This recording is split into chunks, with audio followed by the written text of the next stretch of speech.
What's good, G Squad? Today we diving into the most talked about cases on the internet right now. And the Nolan Wells case has left thousands of people asking the same question: what really happened? Now, newly released audio from the day he disappears, making headlines and raising even more questions. Before we get started, I want to make one thing clear. This is an active investigation. We're here to react to information that's been released, separate fact from speculation, and have an honest discussion. My heart goes out to Nolan's family and everyone affected by this tragedy. Now, put your detective hat on, pay attention to every detail, and let me know where you stand. Drop your thoughts in a comment, but keep it respectful. All right, G Squad, let's get into this. Investigation, enhanced distress call audio bombshell. Good evening. I'm Nancy Grace. This is Crime Stories. I want to thank you for being with us.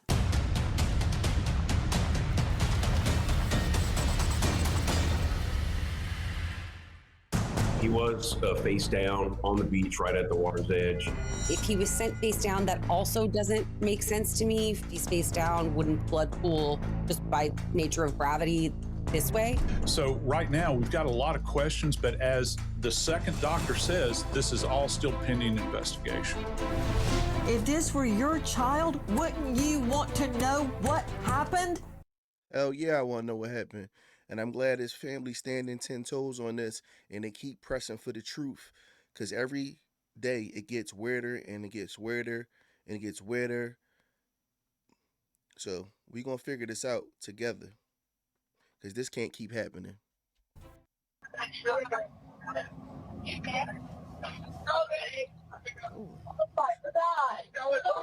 Detail assistance, Vicky speaking. How can I help you? Hey, we're at the west tip of Horn, and So this is the audio from where the friends was calling for help because they said their boat were sinking. And, before they said, Nola wasn't around. That's why they left, because he wanted to stay around with the girl and the boat was sinking. So when they were calling in, you know how when you call somebody and like put you on that little hold period until the operator picks up. But what they didn't know was the AI was always still recording before the actual operator picked up. So that's where all this audio that you're hearing right now are coming from. our bilge pump stopped working. We're sinking. Can you all please come? We have a membership. All right, of course. How far is the water coming up, sir? Can you give me a description? Ankles? What'd you Hello? say? Hey, Yes, how far is the water coming up, sir? it's coming up. We're just sinking. I don't know. Like we're going down now. What did we just hear? What was that?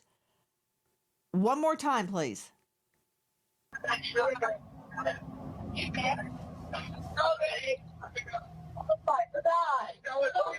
Detail assistance, Vicky speaking. How can I help you? Hey, we're at the west. Now, supposedly, nobody knew where Nolan was. They left his phone and all this stuff, but you can hear the people in the background. You sure he's dead? Nolan, no, don't die. Nolan, wake up. So all the friends been lying the entire time. This is really getting crazy. Tip of Horn, and our bilge pump stopped working. We're sinking. Can you all please come? We have a membership. All right, of course. How far is the water coming up, sir? Can you give me a description? Ankles? Do you hear him in the background? No, Nolan, wake the fuck up. Wake the fuck up. But nobody seemed to know where Nolan was. And another thing about this, I've been keeping up with this a little bit just for personal things. And the guy the kid, whoever he is, that's making the call for the distress order, they sent it in. After that, they got everything figured out or whatever. Then the grandfather called the captain and told the captain they don't need help. What'd Hello? you say? Hey, Yes, how far is the water coming up, sir? it's coming up. We're just sinking. I don't know. Like we're going down now. Straight out to investigative reporter Crime Stories, Dave Mack. Did you just hear what I heard? Now, this has been transcribed, and this is the CTO dispatch call. Because, Dave, when I first heard this, I thought, has this been doctored? Is this real? Where's this coming from, Dave? Nancy, this is coming from from Mississippi, from the actual official. Okay, when we get into the Mississippi Fish and Wildlife and at the reserve putting this out for the public, this is not like from Dave Mack's recording. This is an official recording, Nancy, that is being issued, and it's shocking when you listen to this call for a tow, for the sea tow. Going further into it, Nancy, you're picking apart all of the different voices that can be heard on this one phone call, trying to determine what is really taking place on this boat that is allegedly sitting in 31 feet of water, a depth of 31 feet. And a bilge pump not working, claiming they're sinking, and calling for help. And yet, in the background, are we really hearing all of this other activity? Guys, this was released from the MDMR, the Mississippi Department of Marine Resources. Alexis Tereszczuk joining us out of LA, just joining us now, Crime Stories investigative reporter as well. Alexis, the transcription, I want you to listen to it, Alexis, as we play it again. This is obtained from the Mississippi Department of Marine Resources. It's not something we just found on TikTok. Listen.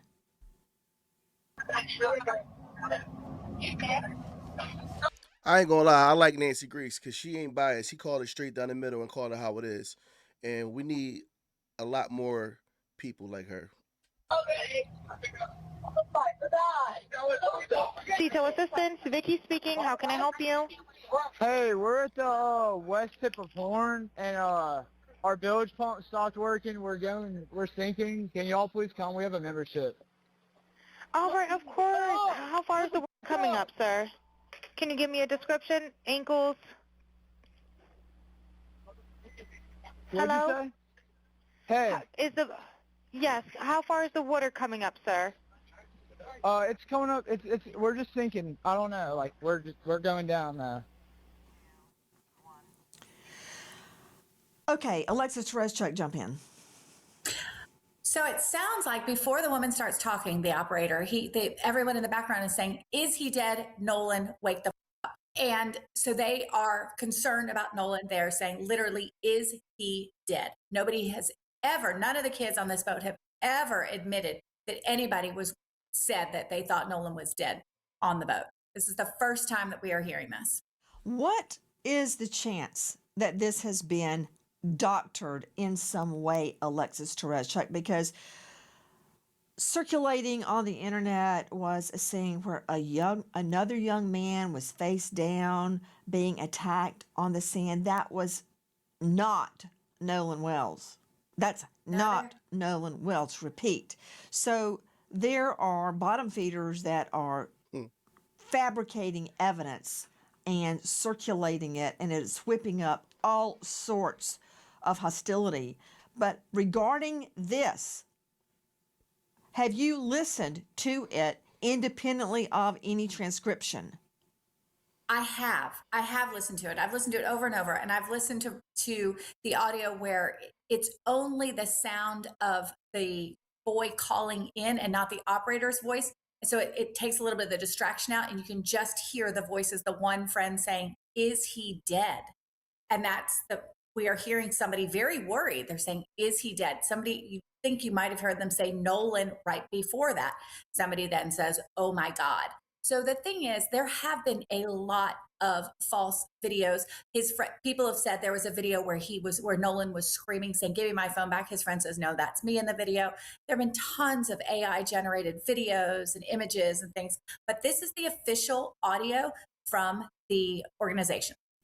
Okay, let's hear the audio to which you are referring. Listen.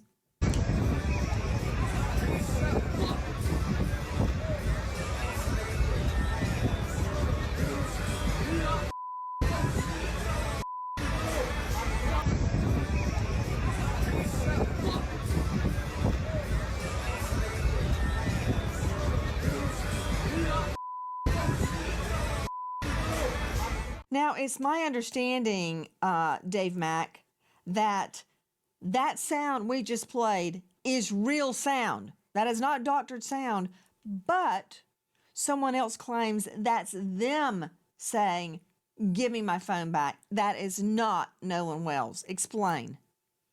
Well, Nancy, what we have is some friends that were also out on the boat trip out to Horn Island that were with Nolan Wells and were friends with Nolan Wells. Claim that that was him, that he was the one that was saying, "Give me my phone back," that it wasn't Nolan Wells. So we've got an identification from the person who says, "I was the one saying that. It wasn't Nolan Wells."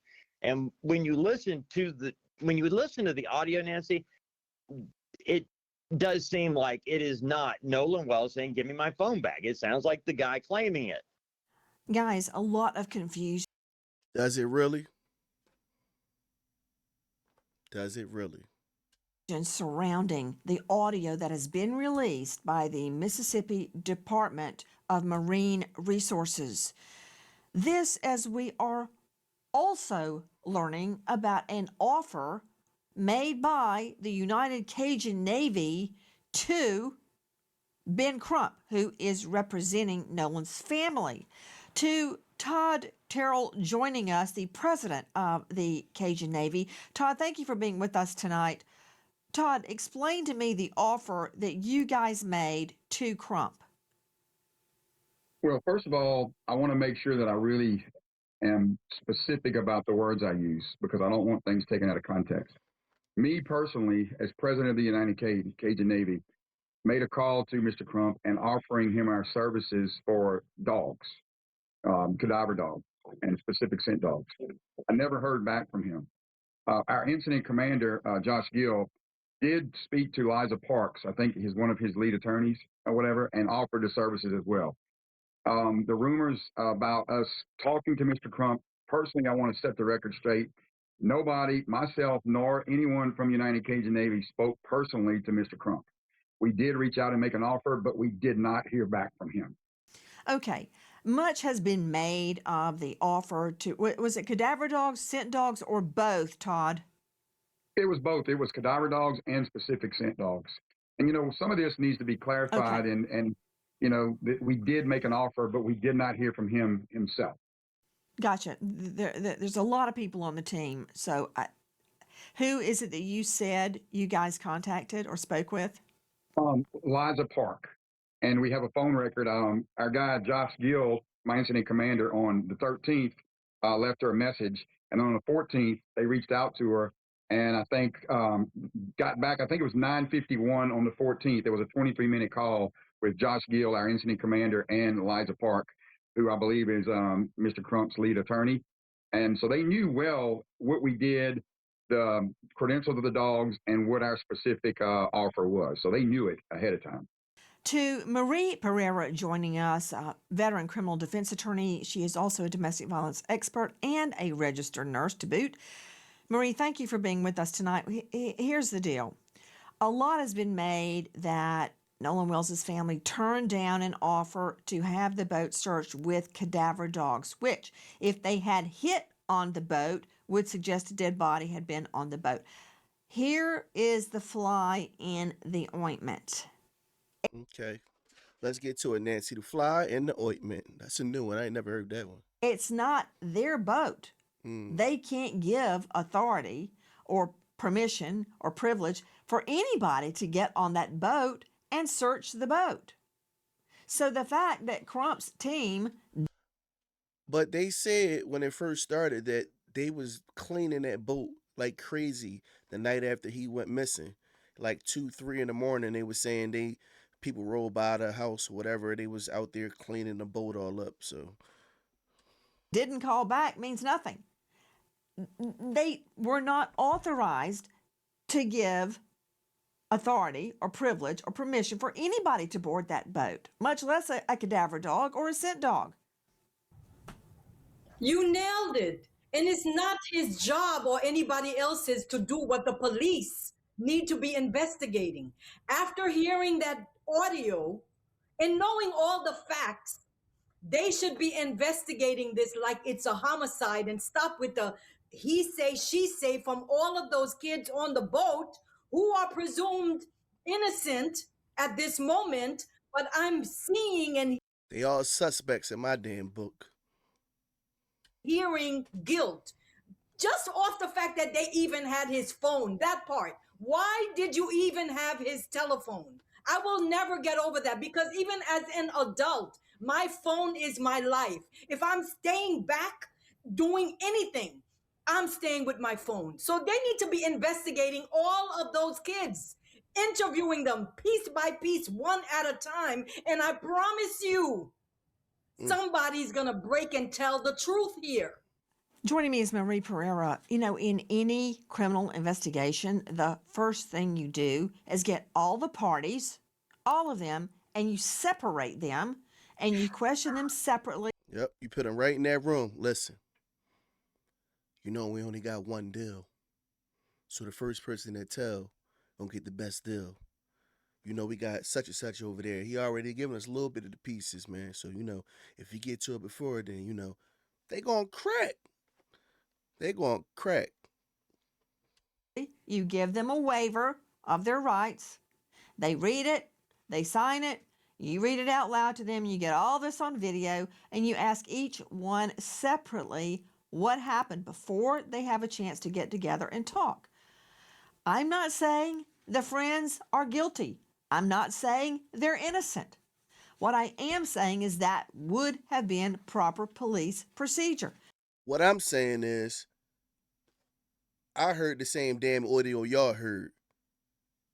And for everybody to say they ain't seen Nolan since X, Y, and Z amount of time, that Nolan was on that damn boat. And Nolan was on that damn boat dead. So I get it, you know, you presume innocent until proven guilty and all that. But like I said, everybody's a goddamn suspect. And this is somebody's son, man, that we talking about. So I like to get to the bottom of this because I'm tired of this shit happening. For all we know, it did happen. It doesn't sound like it happened, but for all we know, it may have happened. The next thing you do is you ask them, would they willingly take a polygraph? Now, They all lawyered up. Like, soon as this happened, they all lawyered up. If nobody's seen Nolan, Nolan's our friend. We love him. That's our best friend and all this. Why is everybody lawyering up, like, from the rip? Like, I feel like if my friend went missing, I'm not calling my lawyer. I'm calling his mom and I'm calling my homies and I'm calling whoever got a boat and we need to get back over here and find our homie. Like, this is a whole bunch of BS. you and I, Marie Pereira, know that in a criminal case, polygraphs are not allowed into evidence unless they are stipulated, agreed to, before the polygraph is taken. It's the only way they come in. Now, in civil cases, they're allowed in.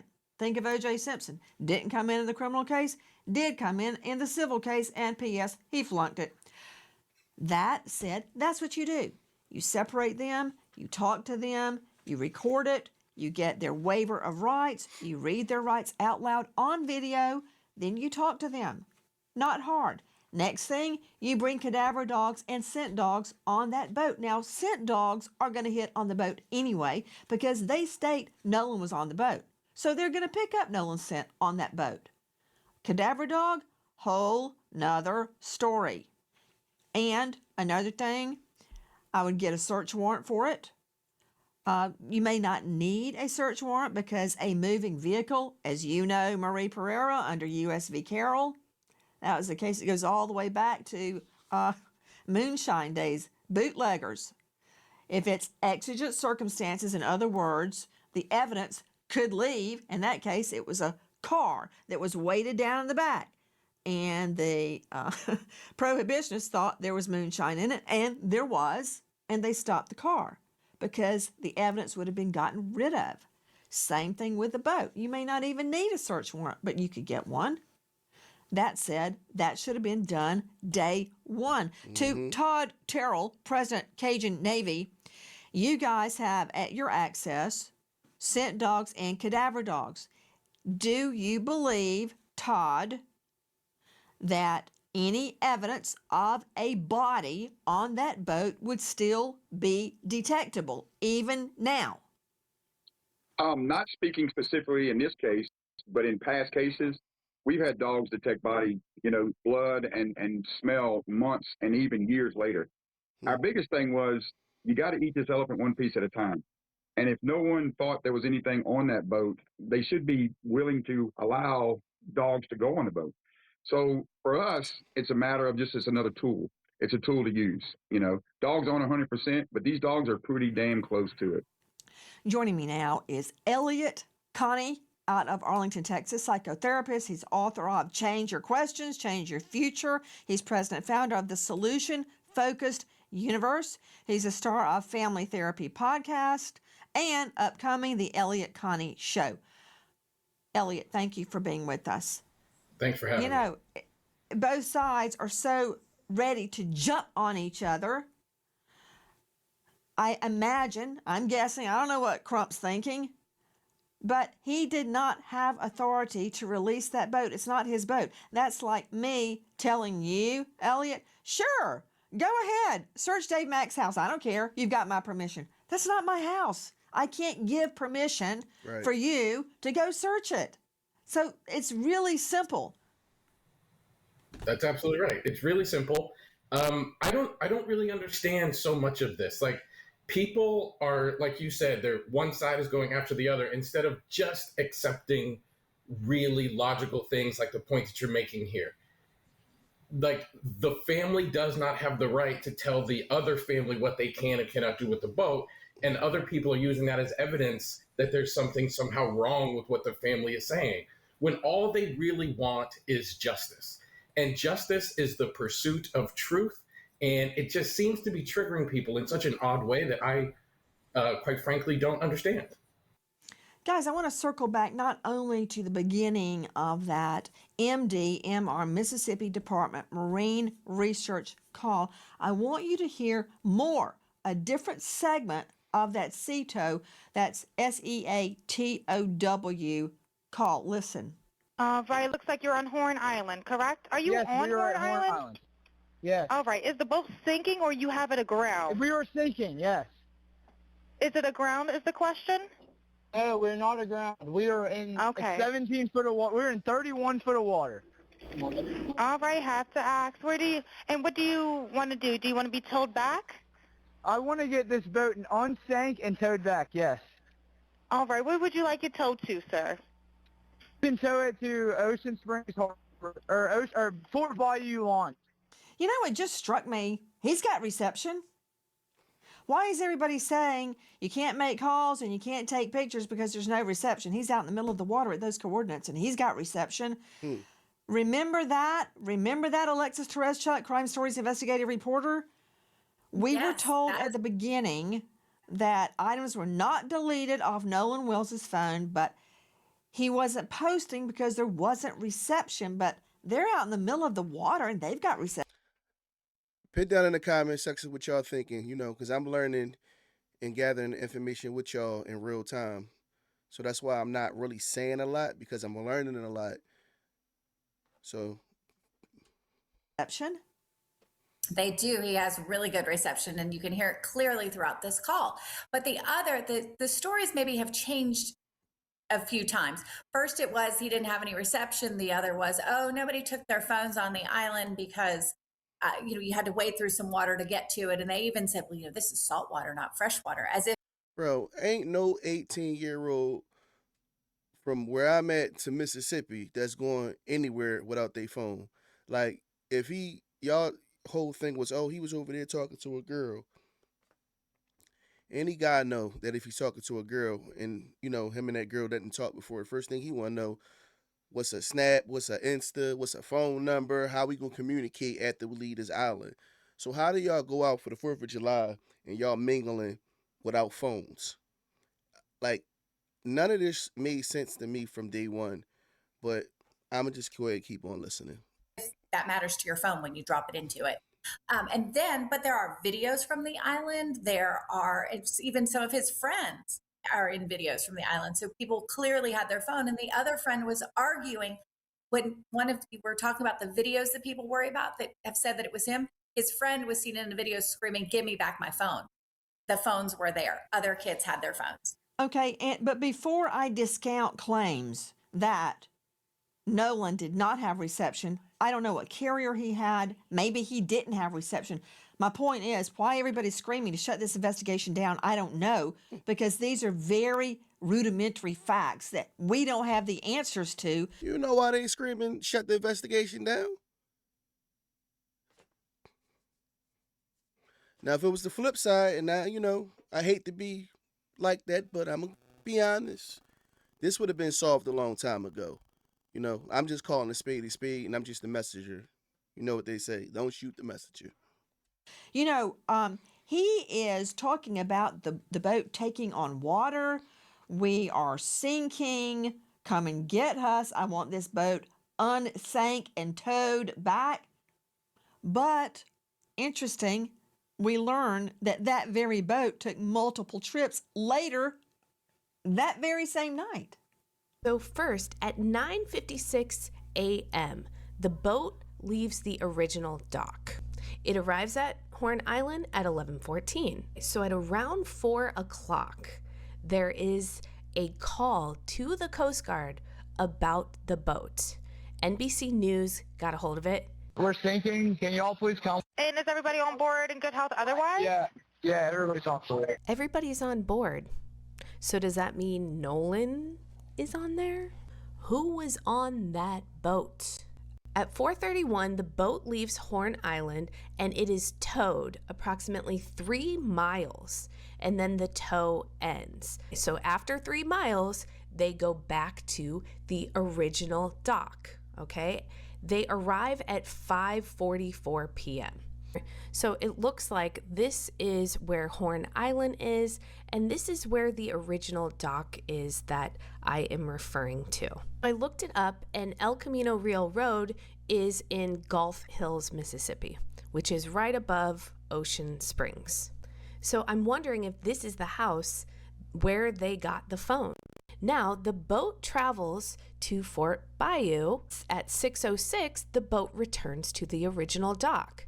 Then, from the original dock, the boat goes back to Fort Bayou, and then they go to the boat launch, and it is put onto the trailer and moved by the vehicle. Did they drop people off at the original dock, travel to Fort Bayou, pick somebody up, and go back to that original dock?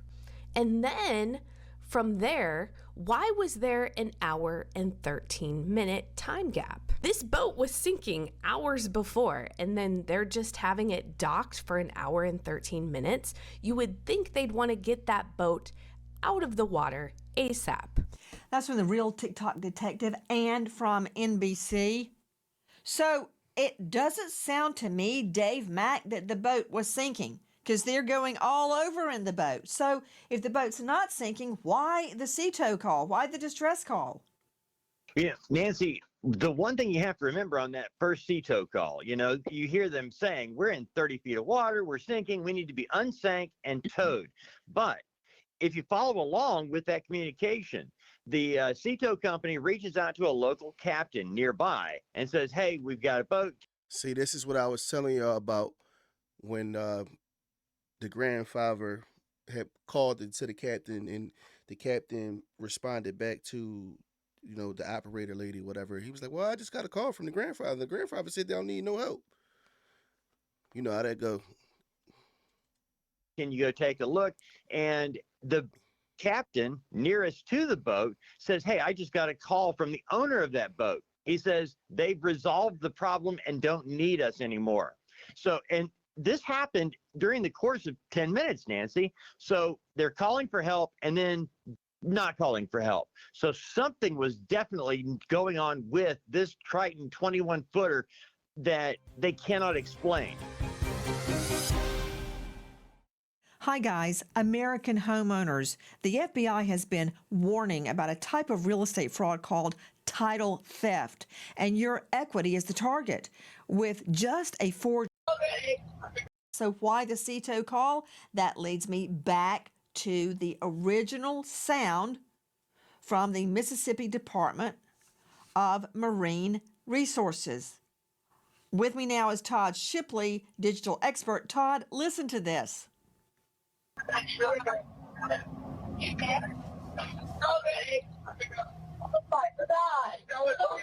CETO Assistance, Vicky speaking. How can I help you?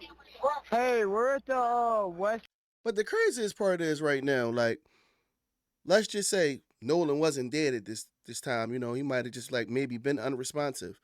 Instead of y'all being friends and saying, hey, you know, one of our friends, whatever might have happened, you know, that's what we still trying to get to the whatever, you know, because nobody knows exactly what happened. Y'all couldn't be like, my friend unresponsive, you know, Craig's in trouble, come quick, send some help. Like, the craziest part of this whole audio to me, besides, you know, what they saying in the background, is that how calm he is, or how calm he trying to sound like he is when the operator answers this call. Tip of horn, and our bilge pump stopped working. We're sinking. Can y'all please come? We have a membership. All right, of course. How far is the water coming up, sir? Can you give me a description? Ankles? What'd you say? Hey. Yes, how far is the water coming up, sir? It's coming up. We're just sinking. I don't know. Like we're going down now. Joining us tonight, Todd Shipley, digital cyber crime expert, former Detective Sergeant Reno, 25 years in law enforcement, and author of Surviving a Cyber Attack, and author of Investigating Internet Crimes, Solving Crimes in Cyberspace. You can find Todd at darkintel.info. Todd, how can I tell if this is real? It was supposedly originally gotten from the government agency that supplied it. It doesn't sound like it's a complete video to me to begin with, because there should be more conversation. So where's the rest of the video would be or the audio. Then we can start to begin to forensically look at the audio to try to figure out and pull out the voices in the background. Because the question is, well, absolutely, that's not the whole audio, because I listened to the whole audio and it was a lot more with it. Like, she was asking how many people on the boat, is there adults on the boat, is there kids on the boat, is everybody on the boat in good health? And he became really evasive because it seemed like he was trying to think of the answers on the fly, but you know, his friends in the background still, Nolan, wake up. Like, I hope they play the whole audio in this video. what are the people saying in the background, and what exactly are they doing? What sounds are in the background? Are they actually at the place that they say they are, based on noise in the background and other things that are happening? So, I mean, we can look at a lot of those other things within the audio itself to try to identify what's there and what these people are saying.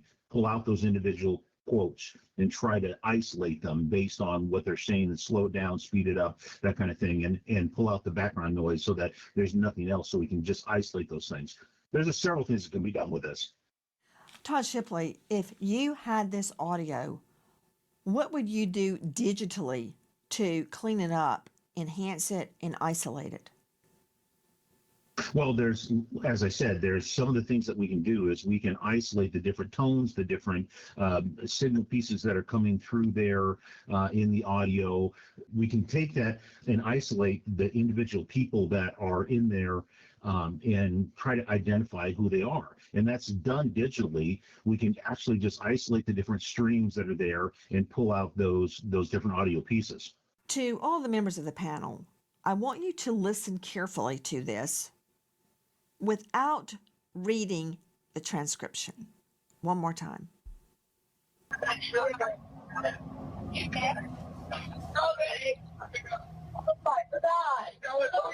CETO Assistance, Vicky speaking. How can I help you? Hey, we're at the west tip of Horn. Nolan don't die. Nolan don't die. So you mean to tell me it was a chance that Nolan was still alive when this call went out? Oh, this is crazy. horn and our bilge pump stopped working. We're sinking. Can y'all please come? We have a membership. All right, of course. How far is the water coming up, sir? Can you give me a description? Ankles? What'd Hello? you say? Hey. Yes, how far is the water coming up, sir? It's coming up. We're just sinking. I don't know. Like we're going down now. Todd Shipley, the words, a man saying, "Wake the F up," I can discern that without reading it on the transcript. Where you hear someone say, "OMG," I can make that out. I can make out what I think is "don't die." They're screaming. What can you make out of this? Because if this is real, this changes the course of the investigation, Todd Shipley. Well, it definitely does, and those are the things that we want to focus on. So we would look at adjusting the gain, taking out the static noise. We use tools to filter out different parts of the speech so that we can isolate that's being said and try to adjust it and make it more understandable. So there's editing techniques that we can use to try to figure out exactly what's being said, because that items in the foreground of the audio being the two people speaking on the phone are what we want to remove. We want to get to those other conversations in the background and try to isolate those by reducing the static that's there and adjusting the gain higher so we can understand what's being said better. I don't quite get it. To Elliot Connie, psychotherapist and author, if items have been doctored, like the pictures I was describing earlier, where a young man was face down on the beach getting beaten by a group of guys, it's not Nolan. I'm not sure the incentive for pouring gas on the flame, but we have to listen to this and we have to try and discern the truth. Yeah, I think that's true, and I share your confusion. Like, people want to believe that this was an accidental drowning, to the point where anybody asking any questions is experiencing massive amounts of hate online, including Nolan's mother and family and father. And I think it's really important to ask these questions. To the point of the audio that we've been watching, there actually is a version of this that a sound engineer has done exactly what Todd was just talking about, removing the foreground noise and enhancing the background noise. And you can clearly hear them saying things like, "Wake the F up, Nolan." And the very one thing that you can clearly hear in all of these versions is them screaming Nolan, which, to your point, would turn this investigation in a very different direction just by knowing that Nolan was on that boat.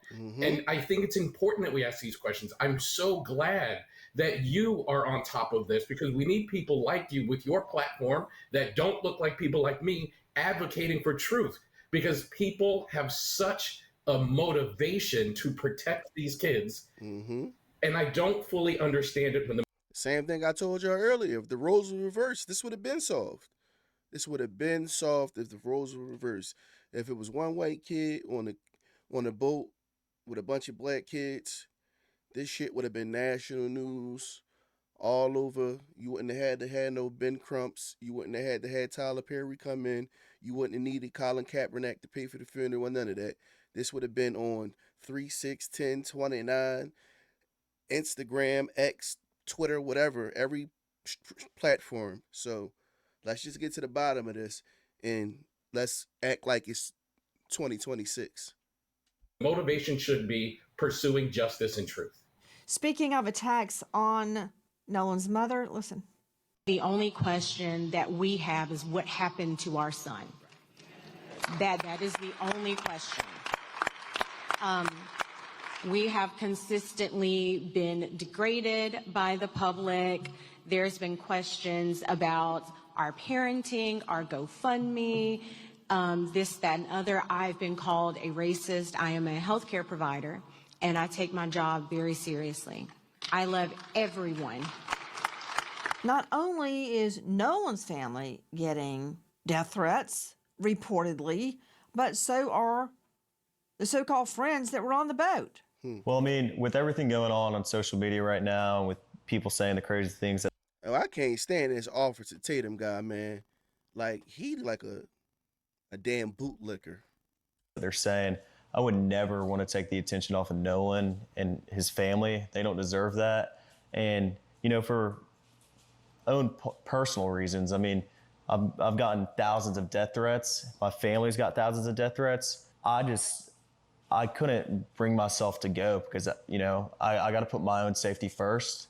And even if that means missing my friend's funeral, I mean it's horrible, and I wish I could have been there. But that's what's been going on. That is from the Officer Tatum show. Not only that, apparently law enforcement is getting threatened. Our community is grieving the tremendous loss of Nolan Wells, who is loved and treasured by everyone. Nolan's family deserves answers, and our community deserves answers. Well, go get the damn answers and find out what the hell happened. Y'all keep making all these damn excuses. Figure it out. It ain't that hard. Every death in the county, except those of natural causes and non-criminal car wrecks, are presented to your grand jury. Many people don't know that. We have handled death investigations in this manner my entire career. Nolan's case is being handled the same way, with the same care and the same commitment to the truth that we handle all death investigations. I understand the public's urgency to know what happened to Nolan, but we are not taking time for time's sake. We are taking the time required to complete the work this investigation demands. Since Nolan was reported missing, local, state, and federal law enforcement agencies have worked around the clock investigating what happened to him.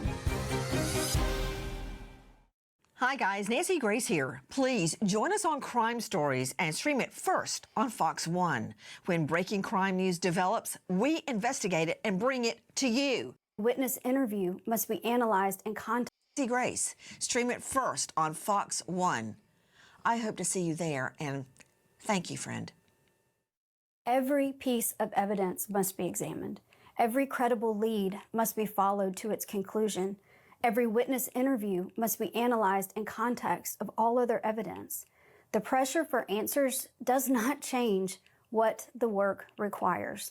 Our responsibility to Nolan and our community is to complete this investigation thoroughly, carefully, without compromise, supported by the evidence and worthy of the confidence of the people we serve. That is the elected district attorney in that jurisdiction. Apparently, everyone is getting threatened and attacked.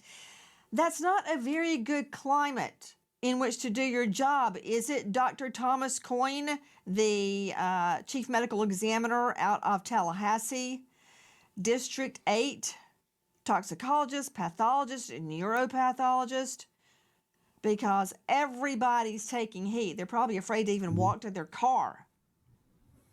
It does sound like a tinderbox out there. Yeah, no, I would. I certainly wouldn't want to be involved in that investigation myself as well. So these can get pretty heated pretty Dr. quickly. Coyne, sadly, you're getting dragged into it right now.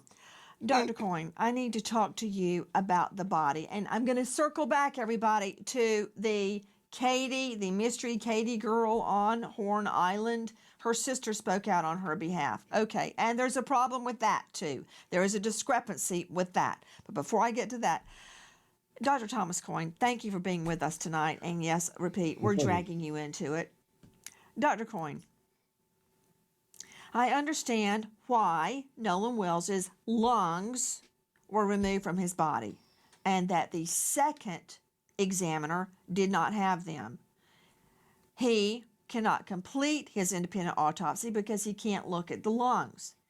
I'm sure the doctor is looking at the lungs in Mississippi because they think he drowned. But why the throat? Why has the initial medical examiner kept the throat? Well, I'll say anytime that you investigate a drowning, it's considered to be a diagnosis of exclusion, right? So you have to figure out why a person went into the water in the first place and why they couldn't get out. And let's assume, in this case, there was trauma that happened to a person or something that prevented him from getting out of the water. Well, if there was, let's say, a battery or a fight that occurred perhaps with injury to him and to his person, if a person, let's say, was maybe strangled or there was injury to the neck, If a person's been in a body of water for several days, especially floating face down, there's probably going to be some considerable decomposition. And one of the ways that we determine if there's trauma to the neck or if there's been, like say, strangulation, is if there are hemorrhage in the neck muscles surrounding the airway, and if there's fractures to the cartilage and bones that are within the neck. But if there's some considerable decomposition, the blood that's within the major neck vessels can begin to leak out into the surrounding muscles and make it very difficult for you to differentiate actual hemorrhage from artifact of decomposition. So what they may be doing is preserving the neck itself to digest away all of those tissues, to really examine the bones, the highway bone, and the tracheal cartilage to get a better idea of whether or not there's any trauma or fracturing to those structures. That's the only thing I can think of that why you would want. I ain't no doctor. I ain't no medical professional. But this shit screaming cover up. I'm just saying. To keep those particular structures. Understand that there's no significant or no specific finding at autopsy that allows you to diagnose drowning, even the lungs. So the lungs may have evidence of, fresh water or salt water, by looking under the microscope, but you can't tell whether that was active or passive movement of water into the lungs, if this is a body that was thrown into the water after death or a person who actively drowned. And so I don't know why they're saving the lungs, but the neck structures, I can make the argument that they're trying to get a better look at the neck cartilage as well as the bone, the highway bone in the neck. So, Dr. Coyne, that was a lot. But two things jump out at me. Number one, are you telling me that the neck, Nolan Wells's neck, may have been retained by the initial medical examiner because the medical examiner cannot tell the difference in a bruise or damage in life, such as a fight, a strangulation, can't tell that from blood diffusion post-mortem during decomp? Well, yes, there's that's one of the possible reasons. Your neck muscles have a lot of what's called myoglobin, red proteins that are present within the tissue. You have the blood that's within the jugular and carotid arteries that are along those muscles in your neck. Decomposition can discolor everything red, can allow movement of blood into tissue.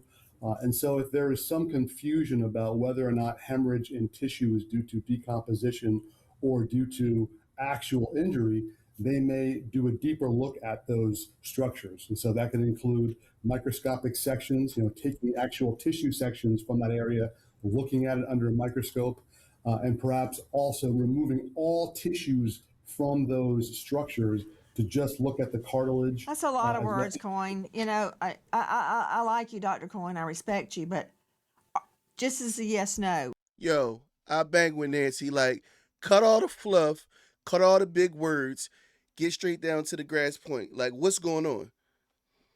If I can even form the question accurately.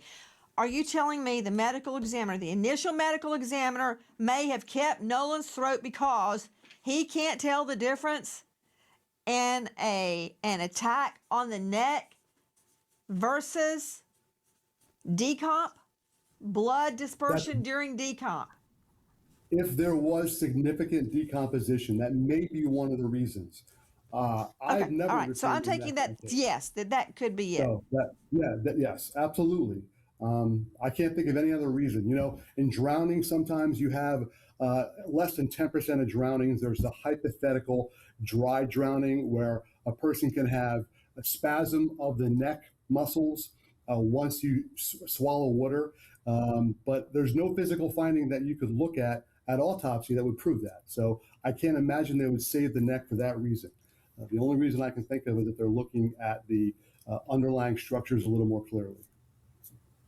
So, I don't think I need my medical degree, and I don't think I have to be the chief medical examiner in District 8 there in state of Florida to figure out the first medical examiner kept his throat for a reason. Mm-hmm.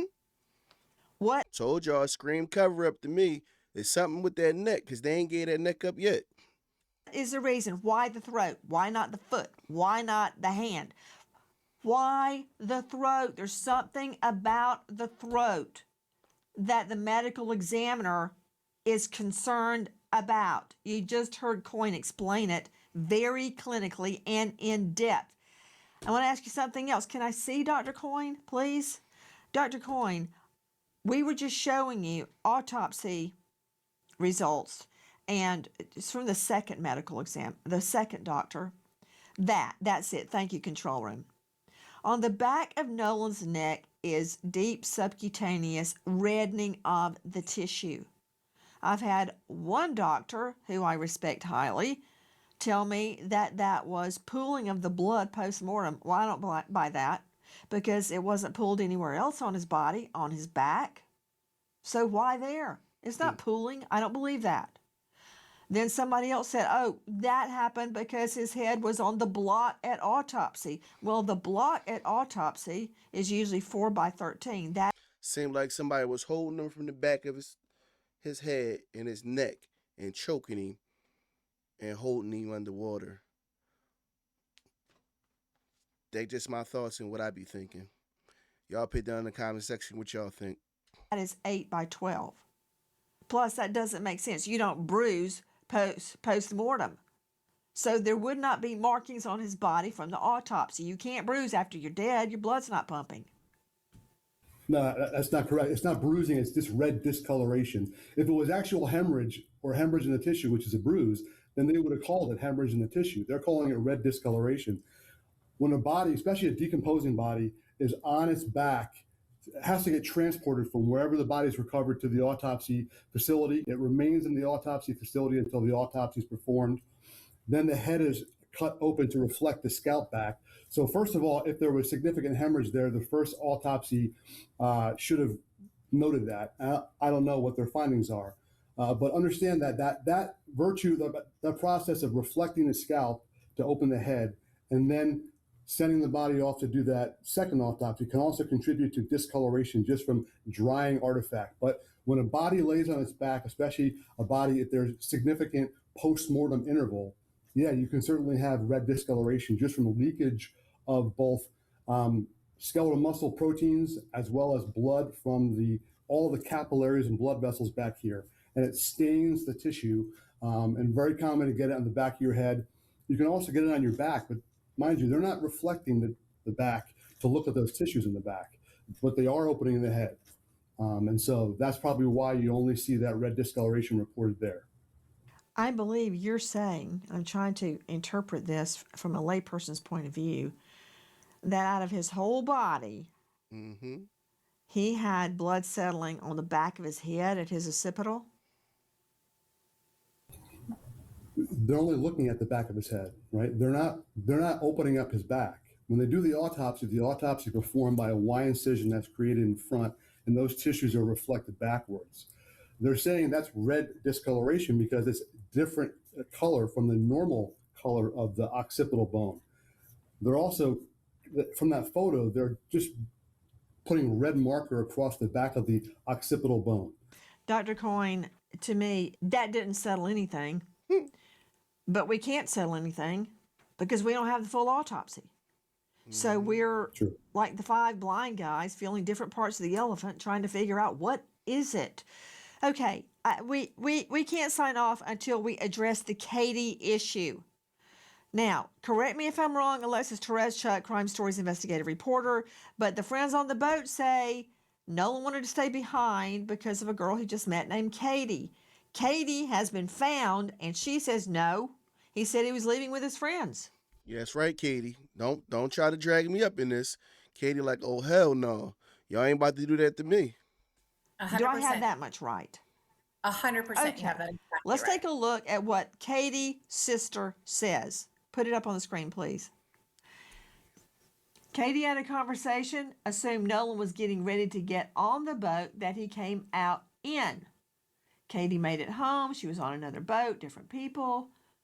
Blah, blah, blah, blah. Katie assumed the friends telling him to get on the boat would not have left him. Dave Mack, Crime Stories, What is Katie stating through her sister?